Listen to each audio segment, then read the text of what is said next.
Hi friends, good morning. कैसे हैं आप लोग। मैं प्रिंसेस आयशा आपके लिए लेकर आई हूँ नेक्स्ट वीडियो। तो आज मैं शायरी नहीं बोलूँगी क्योंकि मैं आज बच्चों की डाइट के बारे में कुछ बात करना चाहती हूँ। तो क्योंकि कल मैंने अपनी बेटी का जो फिगर है वो देखा कि हाँ, मेरी बेटी बहुत ज़्यादा दुबली हो गई है। सिर्फ 1 से 2 महीने के अंदर वो काफ़ी दुबली हो गई है, काफ़ी।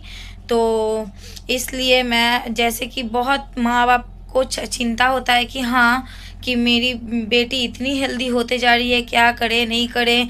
तो अचानक से बच्चों को कोई डांट चाट भी नहीं दिया जाता है डॉक्टर के बिना किसी सलाह मशवरा के। तो इसलिए मैं आज कुछ बताने वाली हूँ। तो मैंने अपनी अगली वीडियो में कहा था कि बीच में मेरी बेटी बहुत ज़्यादा बीमार पड़ी थी, तो उसके बारे में आज ये पूरा वीडियो मेरी बेटी के बारे में है। तो वो कैसे बीमार पड़ी थी, किस लिए बीमार पड़ी थी, उसको क्या हुआ था नहीं हुआ था, तो उसको क्यों डाइट करना पड़ा, डॉक्टर क्यों उसे डाइट चार्ट लिख कर दिए, उसको क्यों डाइट करने के लिए बोले। तो ये सारी बातें मैं आपको आज बताऊंगी। तो चलिए स्टार्ट करते हैं वीडियो को। तो मैं अब बताने वाली हूँ कि मेरी बेटी बहुत ज़्यादा बीमार हो गई थी क्योंकि उसको स्कारलेट फीवर हुआ था। उसके वजह से स्कारलेट फीवर में बहुत सारे सिम्टम्स ऐसे होते हैं जो कि पूरे बदन में रैसेस निकल आना, पूरा बदन लाल हो जाना, छोटा छोटा दाना दाना रैसेस निकल आना। तो इस टाइप का उसके सारे बदन पे, फेस को छोड़कर यहाँ से पूरे बदन में उसके रैसेस निकल आए थे। उससे पहले उसे पॉक्स भी हुआ था, जिसे हम लोग माताजी कहते हैं। तो उसे पॉक्स भी होता है। पॉक्स होने के बाद ही उसको इस तरीके का रैसेस निकल आए थे। शरीर में बहुत ज़्यादा मेरी बेटी का दर्द था। तो हम लोग डॉक्टर दिखा रहे थे रैसेस के लिए। तो और रैसेस निकलने के बाद उसको धीरे धीरे फीवर भी आ रहे थे। फीवर धीरे धीरे आते आते हम लोग बहुत सारी दवाइयाँ खिलाएं, जैसे कि फीवर्स की, एलर्जीज की। हम लोगों को स्टार्टिंग में लगा, हमें क्या, डॉक्टर को भी यही लगा कि ये किसी टाइप का एलर्जी है। तो इसीलिए एलर्जी का दवाई भी खिला रहे थे। फीवर हुआ था तो उसे सर्दी खांसी भी हुआ था, उसकी वजह से भी दवाई खिला रहे थे। तो मेरी बेटी के एज के हिसाब से उसके शरीर पे जो दवा का डोज जा रहा था, उसके एज के हिसाब से सही था, पर उसके वेट के हिसाब से सही नहीं था। उसके वेट की वजह से उसके शरीर में दवा कोई काम में ही नहीं आ रहा था। तो जैसे मैं बोल रही हूँ, डॉक्टर भी दवा ऐसे ही लिख कर देते हैं, जो कि देखिएगा, कभी भी आप डॉक्टर दिखाने जाते हैं तो डॉक्टर सबसे पहले वेट चेक करते हैं, वेट लिखते हैं। तो वेट के और एज के हिसाब से डॉक्टर उसी पावर का दवा देते हैं जो कि बच्चे के शरीर में घुले, उसके शरीर को थोड़ा इम्प्रूवमेंट मिले, उस तरीके से। तो मेरी बेटी का 6 साल के एज में 43 kg वेट था। तो उसके 43 वेट के कारण उसके 6 साल के दवाई पर कोई असर ही नहीं हो रहा था। वो दवा हम लोग पैरासीटामोल 250 खिला रहे थे, उससे कोई काम नहीं हुआ। तो 500 सिरप, बच्चों का जो 500 सिरप होता है पैरासीटामोल का, वो खिला रहे थे, उससे भी कोई बात नहीं बना। फीवर कम ही नहीं रहा था। यहाँ तक कि जहाँ तक कि मैं जानती हूँ कि अगर 108 या 108 के ऊपर बुखार आ जाता है तो बच्चे का शरीर पूरा ठंडा पड़ जाता है। बट मेरी बेटी का फीवर 6.2 तक गया, 106.2 तक गया है। हम लोग का दिमाग खराब हो जा रहा है कि हम लोग दवा फिर ऑफ ही कर दिए, दवा से कोई काम नहीं हो रहा था। एलर्जीज बढ़ते जा रहे थे। बहुत सारी डॉक्टर को दिखाएं, चाइल्ड स्पेशलिस्ट हैं यहाँ के, उनको दिखाएं। उनको दिखाने के बाद उन्होंने बहुत सारे टेस्ट लिख कर दिए। लिख के देने के बाद हम लोग संग वो सारे टेस्ट करवाएं। तो मेरी बेटी का थायराइड पकड़ा, रिपोर्ट्स में थायराइड निकला, ब्लड इन्फेक्शन निकल गया। तो गले में टॉन्सिल में भी इन्फेक्शन निकल गया। तो टॉन्सिल का इन्फेक्शन तो दवा के वजह से हुआ था, और ब्लड इन्फेक्शन भी दवा के वजह से हुआ था, क्योंकि हम लोग बहुत सारा डॉक्टर के बताए हुए ही दवा खिला रहे थे, जो कि बहुत सारे चेंज हुए थे फीवर के दवा। तो क्योंकि उसकी फीवर कम नहीं रही थी, 102, मतलब आप लोग समझ रहे हैं, 102.2, 106.2। तो इसीलिए हम लोग बहुत डॉक्टर दिखाने के बाद तब जाके उन्होंने रिपोर्ट्स दिए। रिपोर्ट्स देने के बाद वो रिपोर्ट्स देख के उनका खुद ही दिमाग आउट हो गया कि एक बच्चे का इतना ज़्यादा फीवर कैसे हो सकता है। मेरी बेटी को एक दिन में खड़ा करके दिखा दिया, जो कि वो बिस्तर से उठ के खड़ा नहीं हो पाती थी, चल नहीं पाती थी। बिस्तर से उठ के एक जो पाँव का उंगली हिलाए तो वो हिलाने पर उसको बहुत बहुत ज़्यादा पेन होता था, बहुत ज़्यादा, इतना ज़्यादा उसका वेट बढ़ चुका था।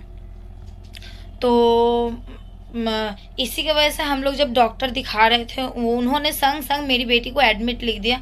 एडमिट लिख देने के बाद तो एक माँ के सीने में जो होता है वो तो आप लोगों को पता ही है। मैं तो वहीं रोने लगी, मेरी बेटी भी रोने लगी, मेरे हस्बैंड भी रो रहे थे, क्योंकि ये चीज़ ये हम लोगों ने कभी सोचा भी नहीं होगा कि ऐसा कभी हम लोगों को ऐसा कोई दिन देखना पड़ेगा। इसीलिए मैं ये किसी और के साथ ना हो। हाँ, और एक बात, जब मेरी बेटी वहाँ पर सेम हालत में सेम पोजीशन को लेके थी, तो उसी की जैसी सेम बच्ची, वो भी 6 साल की थी। मेरी बेटी का डेट ऑफ बर्थ 29 अक्टूबर 2015 है, और उनकी बेटी का डेट था 11 अक्टूबर 2015। कुछ दिनों की छोटी बड़ी थी दोनों, मतलब 18 दिनों की छोटी बड़ी थी, वो छोटी थी। उसका भी वेट 45 kgs, वो भी नहीं चल पा रही थी, उसका भी सेम पोजीशन। बट हाँ, उसके ब्लड में इन्फेक्शन नहीं था, मेरी बेटी के ब्लड में इन्फेक्शन था, और मेरी बेटी को स्कारलेट फीवर था। तो स्कारलेट फीवर का सिम्टम्स ही ऐसा होता है, ब्लड में इन्फेक्शन होना, टॉन्सिल में इन्फेक्शन होना, और सारे बदन पे रैसेस निकल जाना, यही सब। तो शिशु मंगल में जब मैंने मेरी बेटी को एडमिट करवाया गया, तो सबसे पहले तो उन्होंने बोला कि इसे ट्रीटमेंट आईसीयू में रख के ही किया जा सकता है, वरना ऐसे हम लोग ट्रीटमेंट नहीं कर पाएंगे। तो बहुत ज़्यादा रिक्वेस्ट करने के बाद, डॉक्टर को बोलने के बाद कि वो मेरे बिना नहीं रह पाएगी, तो डॉक्टर ने एक डिसीजन लिया कि ठीक है, आज रात भर का हम लोग देखते हैं।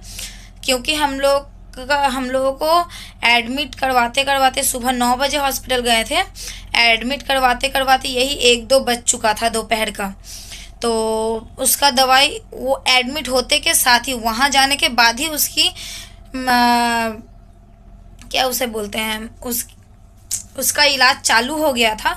इलाज चालू हो जाने के बाद जब हम लोग मेरी बेटी जब एडमिट हो गई, तो उसे संग संग सेलाइन देने के बाद से उसको इंजेक्शन, उसके शरीर पे दवा कोई काम ही नहीं आता। जब तक उसके शरीर में डायरेक्ट दवा नहीं जाएगा, तब तक उस मेरी बेटी के शरीर को कोई इम्प्रूवमेंट मिलता नहीं।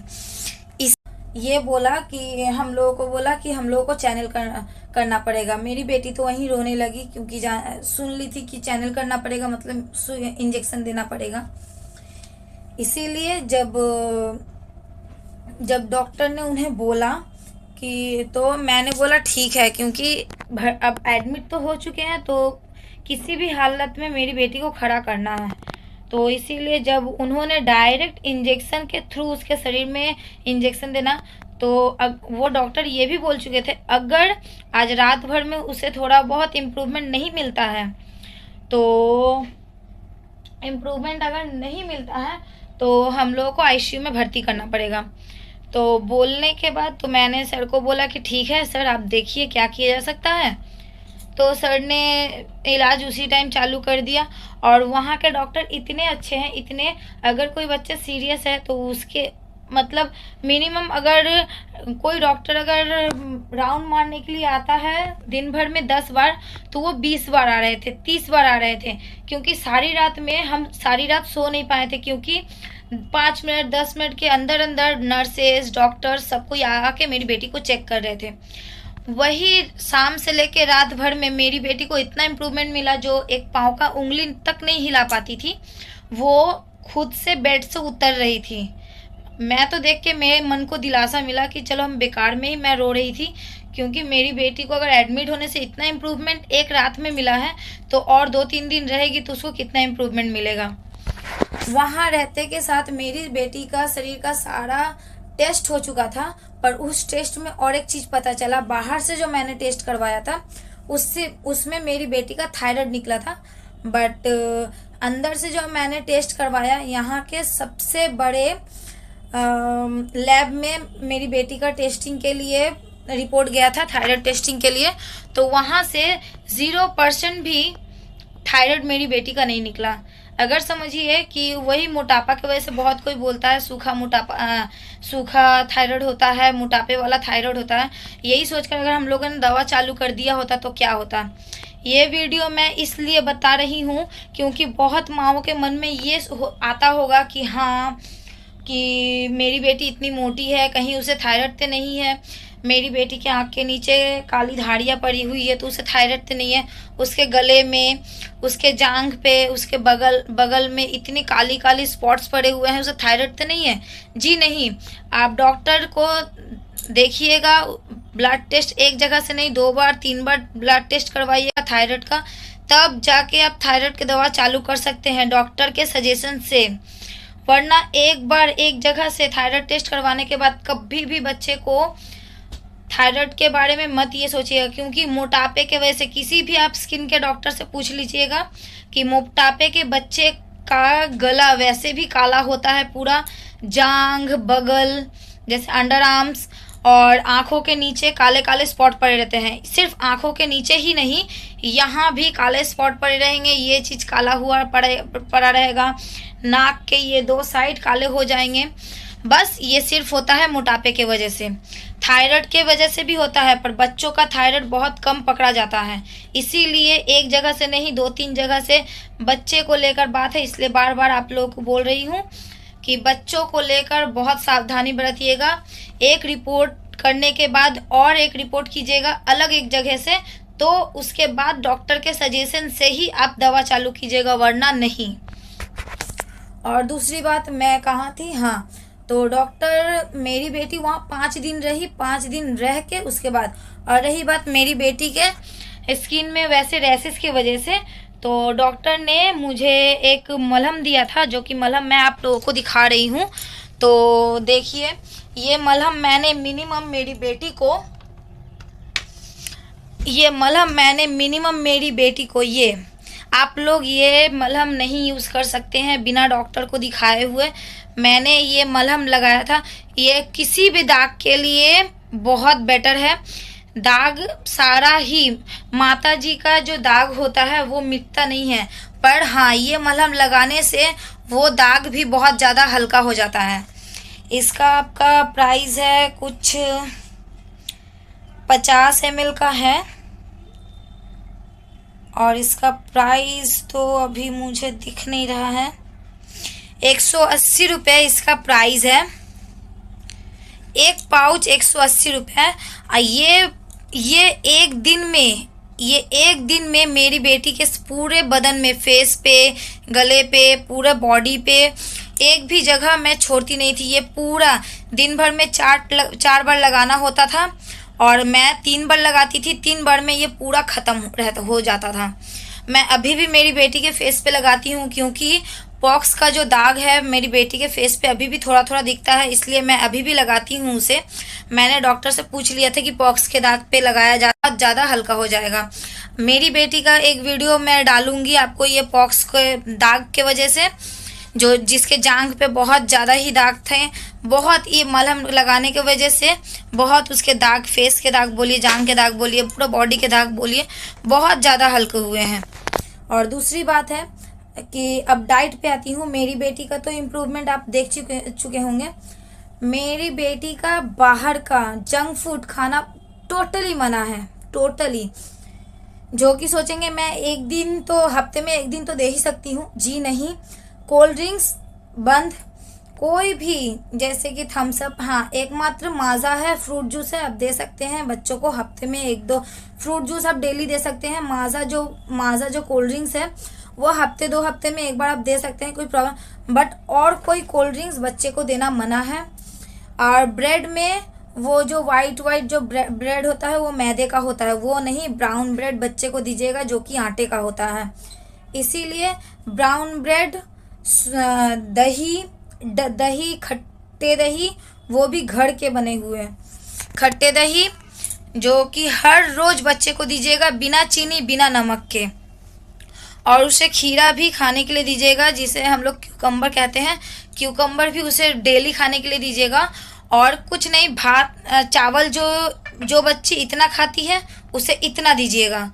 और रोटी दिन भर में अगर वो 2 रोटी खाती है तो उसे 1 रोटी दीजिएगा, क्योंकि अगर आपकी बच्ची उतना ही ज़्यादा हेल्दी है तो डॉक्टर का कहना है कि अगर वो बच्ची अगर 2 दिन भी भूखे रहती है ना, उसको उसके शरीर को कमजोरी फील नहीं होगी।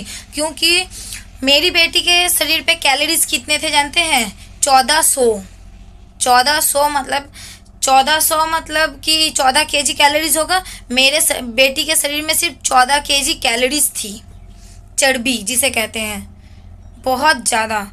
तो इसीलिए मैं ये बता रही हूँ, क्योंकि मैंने सिर्फ मेरी ही बेटी नहीं, बहुत सारे बच्चों को मैंने देखा है कम एज में बहुत ज़्यादा हेल्दी है, बहुत ज़्यादा ही, जिसे कि ना गोदी में उठाया जा सकता है। मेरी बेटी को हम लोग अब भी ले पाते हैं, पहले नहीं ले। मैंने पिक्चर भी दिया हुआ है, देखिएगा आफ्टर बिफोर का। मेरी बेटी 2 महीने पहले कैसी थी, अभी 2 महीने के बाद कैसी है। और कुछ दिन 2 दिन पहले का भी वीडियो आप देख चुके हैं, संडे का, कल का, जिसमें मेरी बेटी मेरे साथ है, उसमें कितनी दुबली है मेरी बेटी। तो इसीलिए कह रही हूँ, अपने बच्चे को डाइट करवाना चालू कीजिए। कोई हाँ ओकेशन पे आप उसे खाने पीने का बाहर का चीज़ दे सकते हैं, पर हाँ ये है कि क्योंकि तो मन करेगा ही खाने का। चॉकलेट से दूर रखिएगा। मेरी बेटी अब भी चॉकलेट नहीं खाती है, पर मेरी बेटी इतनी ज़्यादा अभी दुबली हो गई है तो हफ्ते 2 हफ्ते में मैं 2 बाइट देती हूँ उसे। क्योंकि अगर टोटली पूरा ऑफ कर देने के बाद फिर से अगर बाद में चालू करेगी तो उसके पेट के प्रॉब्लम हो सकता है। इसीलिए बच्चे को स्वस्थ रखना अगर आपको है तो आप बच्चे के भले के बारे में सोचिए, उसके पेट के भले के बारे में मत सोचिए। मैं भी यही सोचती थी पहले कि नहीं खाएगी, भूखी रहेगी। मेरा मन नहीं मानता था कि नहीं, उसको खाना है, पेट भरा होगा। थोड़ा खाना देती थी तो सोचती थी कि पेट भरा होगा, पर बाद में मुझे पता चला कि अगर मेरी बेटी को ठीक रहना है तो उसे डाइट करना पड़ेगा। तो स्नैक्स में उसे दूध, ज़्यादा से ज़्यादा कॉफ़ी कप का आधा कप दूध दीजिएगा। अगर वो पूरा पैकेट बिस्किट खाती है तो उसे हाफ पैकेट बिस्किट दीजिएगा। चावल आप उसे जितना कम खिला सके उतना बेटर होगा। और मसाले वाला नहीं खाना। चिकन, मछली अगर दोनों टाइम में देते हैं आप तो 2 टाइम में 1-1 पीस करके फिश दे सकते हैं।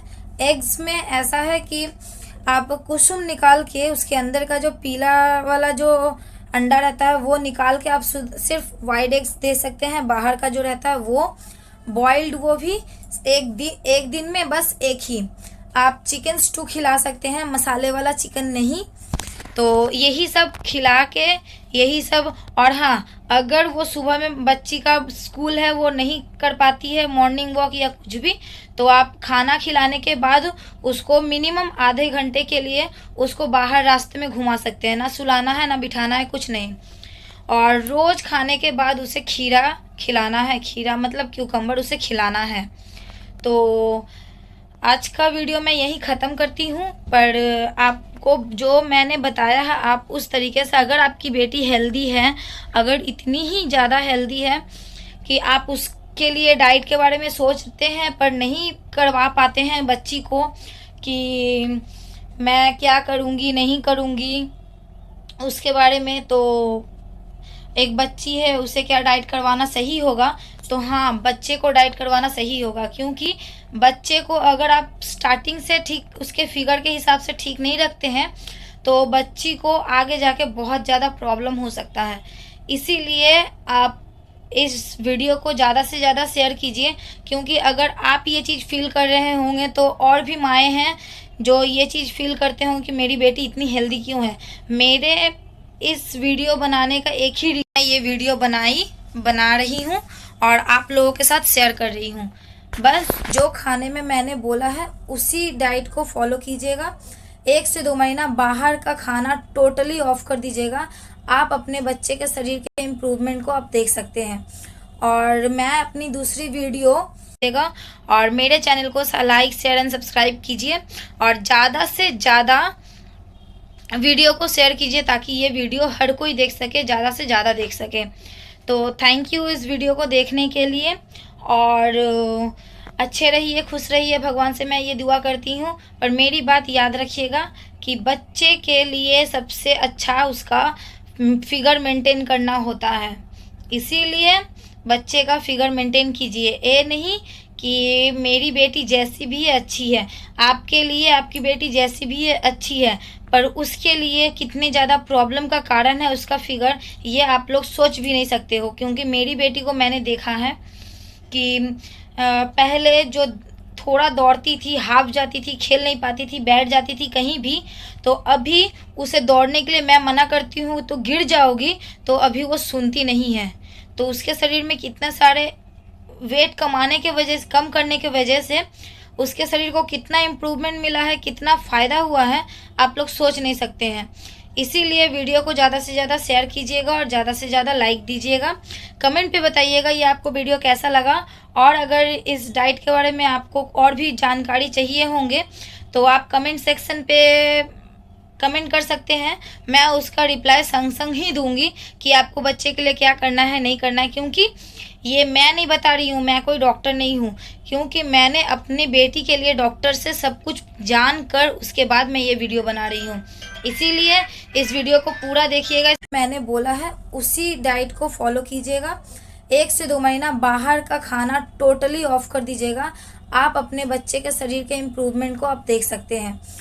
वीडियो को ज़्यादा से ज़्यादा शेयर कीजिए, ज़्यादा से ज़्यादा लाइक दीजिए, और आपको ये वीडियो कैसा लगा कमेंट सेक्शन पे बताइएगा।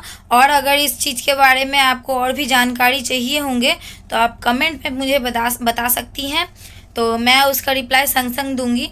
क्योंकि ये चीज़ मैं नहीं, डॉक्टर ने मुझे सजेस्ट किया है, इसीलिए मैं आप लोगों को सजेस्ट कर रही हूँ। वरना किसी बच्चे के हेल्थ के बारे में मैं वीडियो नहीं बनाती, क्योंकि मैं अपनी बेटी के बारे में ये सारी चीज़ें जानती हूँ, इसलिए मैं आपको बता रही हूँ। इसलिए बाय, और वीडियो को ज़्यादा से ज़्यादा शेयर कीजिएगा, प्लीज़ सब्सक्राइब कीजिए ताकि आप नेक्स्ट वीडियो मेरा देख सकें। तो बाय, खुश रहिए, अच्छे रहिए, मैं भगवान से ये दुआ करती हूँ।